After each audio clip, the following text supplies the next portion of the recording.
And we're on to game 2, and this game is between Hyvaa and Frozean. Frozean is a Terran player being sent out by Samsung Khan. Hyvaa is a Zerg player being sent out by Team eStro. And statistically, this is not a matchup of the Titans. Lifetime stats for Frozean in TVZ are 13 and 17, 43%, at least that's what I have here. And for Hyvaa, he is 3 and 4, 42.86% in Zerg v Terran. So neither of these players are the best at this particular matchup, but we'll see what they can do. Samsung Khan remarkably has a lot of very good players between Stork and Firebat Hero and Jangbi, and a lot of terrible players, like Frozean, for instance, and like most of their Zerg lineup. Frozean is, I think, one of the very worst players in the Pro League right now. Also goes by the alias Cute Boy or something like that, and is remarkable for his failure to win games this season and most seasons. But obviously he's he's good enough to make Samsung Khan's starting lineup. So and 40 whatever percent win rate is not terrible. There are players who do worse than that. So we should see an alright matchup. The last game was between Krayot, who's a new Zerg for Samsung Khan, and Ryan, aka Songho, for eStro. And Krayot played a very impressive game and ended up taking game 1 for Samsung Khan. And I'm sure they breathed a sigh of relief to get a win from one of their Zerg players, because if they can win their Zerg matchup, they can certainly win 2 other games between their 3 extraordinarily good players in most matchups in order to take the match. So Samsung Khan is in a good position here. If Frozean can take the win, then they'll be within 1 game of taking the set. If he can't take the game, then they'll be able to call on 3 of the very best players in Pro League to finish it off. If 2 of those players can win, Samsung Khan takes the set. As I said, Samsung Khan is probably the favorite here. They're second in the Pro League standings versus eStro being tied for second to last. So Samsung Khan probably needs this match more than eStro does. eStro's pretty much eliminated from playoff contention, whereas Samsung Khan is vying for first place with Lake Half Oz. So getting back to the game, we're seeing a quick mech build for Frozean, and this has been more and more popular in TVZ lately. He's just mining gas with one SCV, so it looks like it's going to be some sort of vulture harass. And on the other end, Hyvaa went for a relatively quick spawning pool. I'm not sure why, but probably because he anticipated some sort of bunker rush, which has also been popular with Terrans these days. The sort of new flash build in TVZ involves going 8 racks into bunker rush into vulture harass. So Hyvaa was maybe thinking about countering something like that. He hasn't done any real harassment with the Zerglings, though. He probably could have, given how vulnerable Frozean was without walling off his ramp. But at any rate, he didn't, and his Zerglings are blocking the scout into his main. But Frozean, if he's smart, will probably know that the spawning pool went up early and know that it's a relatively low econ build from the timing of the hatchery. And now that Vulture is heading out, Machine Shop going down, I would assume that he's got SCVs back on gas to support that whatever he's researching, probably mines and speed for the Vultures.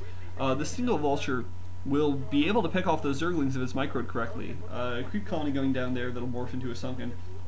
Still a very low econ build from Hyvaa, and I'm not sure what he's going to do with this, whether he's going to go for some sort of early rush or whether he's just trying to protect himself against this harass.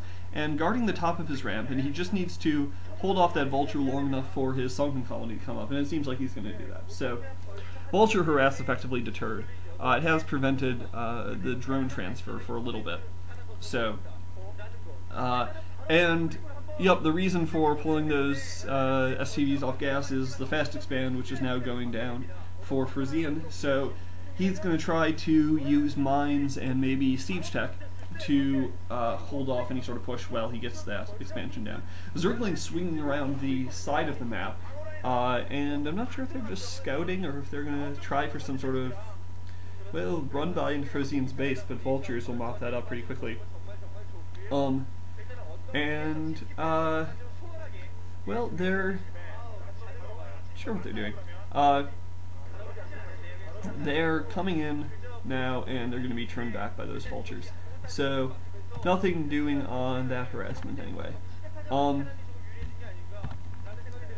This map is New Autumn Wind, and it's been a really fun map. Just these two spawn locations that you see now, and lair tech going down for Hyvaa. So, with the Hydralisk down, maybe that means fast lurkers.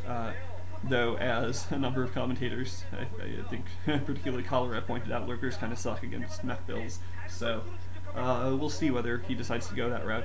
But at any rate, the structure of this map is Zerglings pressing in. I don't think this will go very far. There are still 3 vultures. Takes down a vulture, takes down a marine. And he's being very aggressive here, and he's microing his Zerglings very well. He's taking down 2 of the vultures, and he might take down a 3rd. And this is poor micro by Frozean, allowing those vultures to die so quickly, and he's going to allow decent micro with the SCVs, keeps them from dying. But that vulture force has been severely whittled down, so that's going to put the brakes on Frozean's mid-game push and harassment.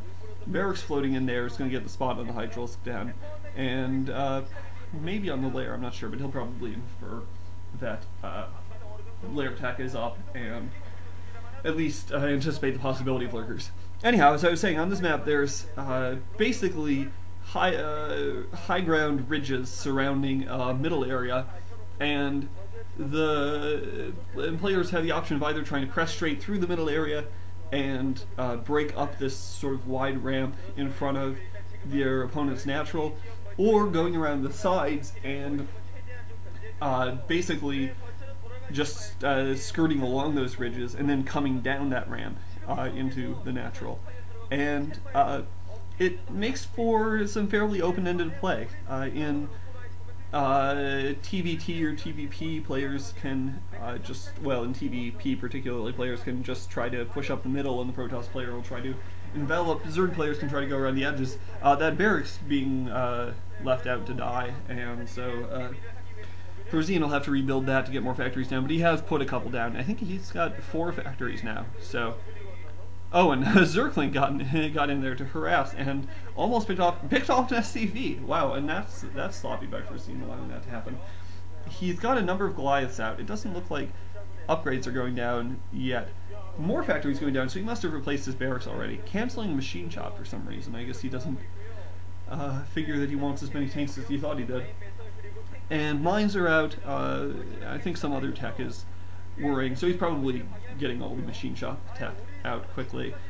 Those Goliaths combined with tanks are the most effective combo against Hydras or Lurkers, so Hyvaa is probably going to have to switch into some other tech or get some economy help, and he may be trying to claim this 3rd base in the upper left-hand corner now. Few Hydras pushing down with an Overlord to spot for mines, and yeah, he does claim the 3rd base. So he's going to try to get more of an economy up to match Frozean's 2 bases, and the Zerg does need 3 bases to effectively combat a 2-base Terran, and probably will need a 4th base relatively soon. Vulture trying to sneak around either for harassment or scouting, and those Hydras are going to chase it.